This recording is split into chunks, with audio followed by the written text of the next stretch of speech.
నియమాలతో చేయాలి. అంతేగాని ఏదో పుణ్యం వస్తుందని ఆలయానికి వచ్చేయడం కాదు. వచ్చిన తర్వాత పద్ధతి ఉండాలండి. సాధారణంగా అప్పటి స్త్రీలకు చెప్పక్కర్లేదు, జుట్టుకు ముడి వేసుకోనిది భగవంతుడికి దండం పెట్టరాదు. అలాగని ఇప్పుడు కత్తిరింపుల జుట్లు, వేలాడేసుకున్న జుట్లు, మధ్య మధ్యలో వెనక్కి తీసుకున్నటువంటి వాళ్ళు వచ్చి శివుడికి దండం పెడతామని చెప్పి తల పెడుతూ జుట్టంతా శివుడికి తగిలేటట్టు చేస్తున్నారు. ఇది మహాపాపం. నేను గతంలో కూడా ఇక్కడ చెప్పాం, మేము చెప్తూనే ఉంటాం, గాలిలో కలిసిపోతాయి.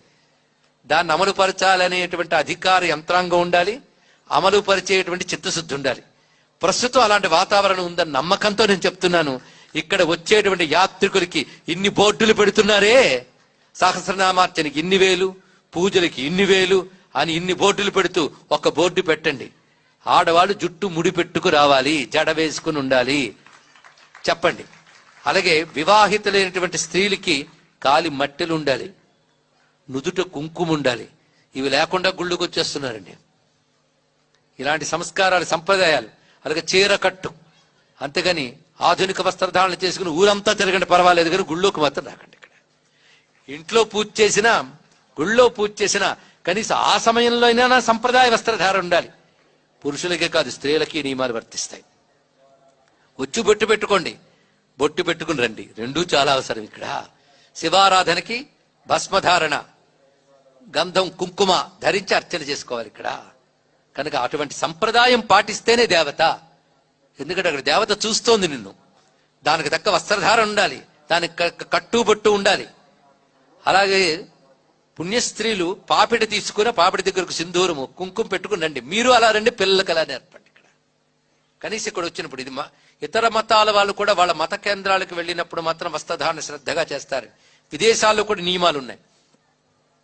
మన ఆలయానికి వచ్చేటప్పటికల్లా ఇలాంటి నియమరహితం కూడదు.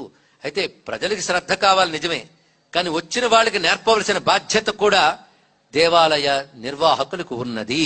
ఎందుకంటే దేవాదాయ శాఖ అంటే దేవుడి ఆదాయం మీద మాత్రమే దృష్టి కాదు, దేవాలయాన్ని సక్రమంగా నిర్వహించవలసినటువంటి బాధ్యత ఉన్న శాఖ అది. ఇది గుర్తుపెట్టుకోవాల్సిన అవసరం ఇక్కడ. అందుకే ప్రధానం. ఇటువంటి బాధ్యత స్వీకరిస్తూ అర్చకులు మొదలైన వారు కూడా దీనిలో పట్టుబడితే ఇంకా అద్భుతంగా సాధించవచ్చు. అదేవిధంగా సిబ్బంది కూడా దీనిలో సహకరించాలి. ఇటువంటి నియమాలు ఉండాలి.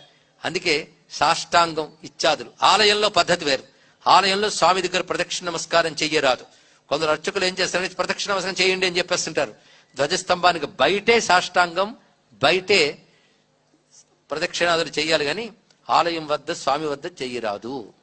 ఇళ్లల్లో అయితే ఆత్మ ప్రదక్షిణ నమస్కారం, అప్పుడు కూడా చుట్టూ తిరగడం లేదు, ఆత్మ ప్రదక్షిణ అక్కడ ఉంటుంది. కానీ ఆలయంలో ఆత్మ ప్రదక్షిణ కూడదు. ఆలయ ప్రదక్షిణ చేయవచ్చు, ఆత్మ ప్రదక్షిణ కూడదు. తెలుసుకోండి ఇక్కడ. ఎందుకంటే ఏ ఆలయాలకన్నా తెలియని తనం ఎక్కువ అవుతుంది ఇక్కడ.